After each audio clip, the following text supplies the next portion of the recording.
ఈ వీడియో చూడండి ప్రజలారా. ఇది ఆర్టిఫిషియల్ ఇంటెలిజెన్స్ తయారు చేసి ఇచ్చినటువంటి వీడియో. తెలుగు దిన పత్రికల మీద ఆర్టిఫిషియల్ ఇంటెలిజెన్స్ ఏం ఆలోచిస్తుందో ఒకసారి చూడండి. మనం రోజు పేపర్ తెరవగానే ఏం చూస్తాం? పెద్ద పెద్ద హెడింగ్స్, కొందరి ఫోటోలు. ఇంతకీ ఆ వార్తల వెనక అసలు కథేంటి?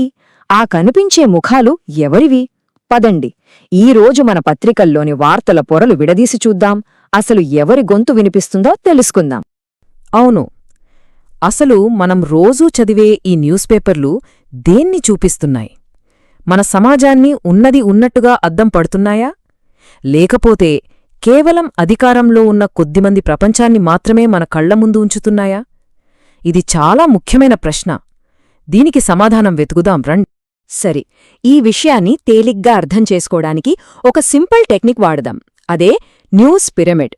ఈ పిరమిడ్ సహాయంతో వార్తల్ని ఎలా నిర్మిస్తున్నారో, అందులో ఎవరికి ఎంత ప్రాధాన్యత ఇస్తున్నారో చాలా స్పష్టంగా చూడొచ్చు. సో ముందుగా ఆ పిరమిడ్ పైకి వెళ్దాం. అంటే శిఖరాగ్రంలో ఎవరున్నారో రైట్. ఈ న్యూస్ పిరమిడ్లో టాప్లో అంటే శిఖరాగ్రంలో ఎవరున్నారు? వార్తల్లో సింహభాగం ఎవరికి దక్కుతోంది? ఒకసారి ఆలోచించండి. ఏ పేపర్ ఫ్రంట్ పేజీ చూసినా మనకు ఎక్కువగా ఏం కనిపిస్తుంది? అవే రాజకీయ నాయకుల ఫోటోలు, వాళ్ల ప్రకటనలు, ప్రభుత్వ నిర్ణయాలు. ఫలానా ఐపీఎస్ ఆఫీసర్ బదిలీ అయ్యారని, ప్రభుత్వం ఫలానా పాలసీ తెచ్చిందని. ఇలా మొత్తం వార్తలన్నీ వాళ్ల చుట్టూనే తిరుగుతున్నట్టనిపించట్లేదా? ఇప్పుడు ఈ నంబర్స్ చూడండి. షాకింగ్గా అనిపించొచ్చు. దాదాపు 85% వార్తల కవరేజ్ కేవలం రాజకీయ నాయకులు, ఉన్నత వర్గాల గురించే. అంటే మిగిలిన బీసీ, ఎస్సీ, ఎస్టీ మైనారిటీలందరికీ కేవలం 15% మాత్రమే. ఇంత పెద్ద గ్యాప్ ఉంటే ఇక మెజారిటీ ప్రజల గొంతుక ఎక్కడ వినిపిస్తుంది? వాళ్ల కథలు, వాళ్ల విజయాలు ఎవరికి తెలుస్తాయి? ఇది ఎంత పెద్ద ప్రభావం చూపిస్తోందో కదా. సో వార్తల్లోని మెయిన్ క్యారెక్టర్స్ ఎవరంటే లిస్ట్ చాలా సింపుల్. మన ముఖ్యమంత్రులు, ప్రధానమంత్రి, కేసీఆర్, చంద్రబాబు నాయుడు లాంటి పెద్ద పెద్ద రాజకీయ నాయకులు, లేదా హై లెవెల్ ఐపీఎస్ ఆఫీసర్లు, చివరికి అంతర్జాతీయ రాజకీయ నాయకులు. రోజూ పేపర్లో కనిపించేది వీళ్ళు. సరే, పిరమిడ్ టాప్లో ఎవరున్నారో చూశాం. మరి ఆ పిరమిడ్కి బేస్ అంటే పునాదిలాంటి సామాన్య ప్రజల సంగతేంటి?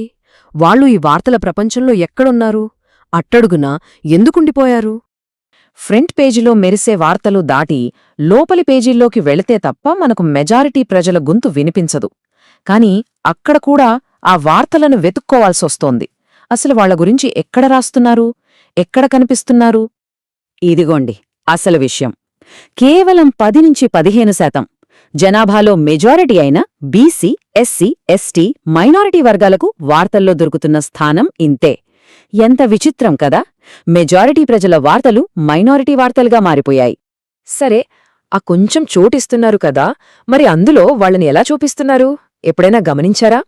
1 ప్రభుత్వ పథకాల లబ్ధిదారులుగా, 2 ఏదైనా సమస్య మీద నిరసన చేసే ఆందోళనకారులుగా, 3 ప్రభుత్వం మీద ఆధారపడ్డవాళ్లుగా, లేదా ఏదైనా నేరం జరిగినప్పుడు వార్తల్లో కనిపిస్తారు, లేదంటే వాళ్ల కుల సంఘాల మీటింగులు, పండుగలప్పుడు. అంతే. వాళ్లని సొంతంగా సాధించిన వాళ్లుగా, నాయకులుగా ఎప్పుడూ చూపించరు. ఎప్పుడూ తీసుకునేవాళ్లుగానే చూపిస్తారు తప్ప ఇచ్చేవాళ్లుగా కాదు. వార్తల్లో ఇచ్చే స్థానం మాత్రమే కాదు, వాడే భాష కూడా చాలా ముఖ్యం. కొన్ని పదాలు కొందరికి అధికారాన్ని కట్టబెడితే, మరికొన్ని పదాలు ఇంకొందరిని బలహీనులుగా చూపిస్తాయి. ఆ అధికార భాష ఎలా ఉంటుందో చూద్దాం.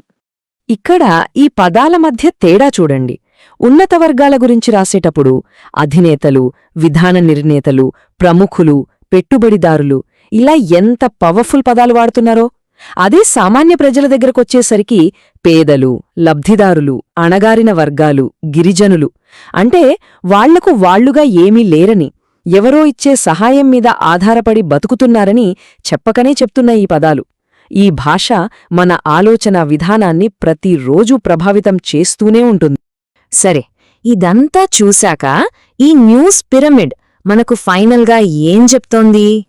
సింపుల్గా చెప్పాలంటే ఈ పేపర్లన్నీ కలిసి మనకు ఇస్తున్న సందేశం ఒక్కటే: అధికారం, రాజకీయాలు మాత్రమే ముఖ్యం, అంతే.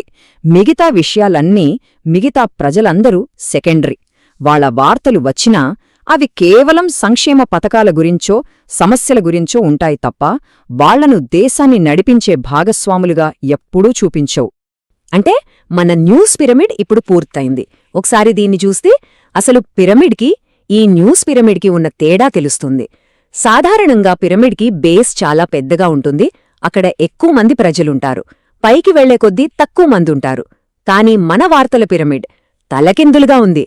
పైనున్న కొద్దిమందే మొత్తం స్థలాన్ని ఆక్రమించేశారు. కింద ఉండాల్సిన మెజారిటీ ప్రజలు మాత్రం ఎక్కడో అంచులకు పరిమితమైపోయారు. ఇదే మన మీడియాలో కనిపిస్తున్న చిత్రం. ఈ మొత్తం విశ్లేషణ తర్వాత మన ముందు ఒక్కటే పెద్ద ప్రశ్న మిగిలింది. మన వార్తాపత్రికలు సమాజాన్ని ఉన్నది ఉన్నట్టుగా చూపిస్తున్నాయా, లేక అవి ఒక రకమైన సమాజాన్ని నిర్మిస్తున్నాయా? ఈ ప్రశ్న గురించి ఆలోచిస్తూ రేపటి పేపర్ చదివి చూడండి. అప్పుడు వార్తల వెనుకున్న అస్సలు కథలు మనకు మరింత బాగా అర్థమవుతాయి. చూసిరు కదా, ఇది ఆర్టిఫిషియల్ ఇంటెలిజెన్స్ మన తెలుగు దినపత్రికల పైన ఇచ్చిన విశ్లేషణ.